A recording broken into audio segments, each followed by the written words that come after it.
কেমন আছিস বল? মনে পড়ে গেছিলিস নাকি? হ্যাপা চোদা নাকি? দেখতে পাইনি তোর সামনে আমি জল জানতে বসে আছি।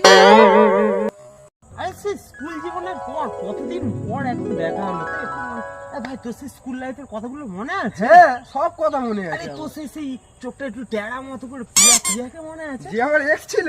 হ্যাঁ, আরে সেই হাতটা একটু ল্যাংড়া মতো করে সেই স্বপ্নাকে তোর মনে আছে? সব না। হ্যাঁ? ওর জন্য আমি ক্লাস, ওর সাথে আমি 2 বছর কাটিয়ে এসেছি, কত কি করেছি। তো সব কিছু মনে আছে? হ্যাঁ, সব কিছু মনে আছে। তুই আমার কাছে 1 মাস আগে 1000 টাকা নিয়েছিস, সেটা মনে আছে? 1000 টাকা? আমি তোর থেকে আবার কবে নিলাম? আমি একটা আচ্ছা তো তোর স্বপ্ন কি আর সব মনে আছে? শালা খেপা চোদা, কালকের মধ্যে টাকা যদি না দিস শালা তোর কালো কুকুর দিয়ে পিছান মারাবো বোকা চোদা, কাচ্চোদা। All my friends are toxic, all ambitionless, so rude and always negative. I need new friends, but it's not that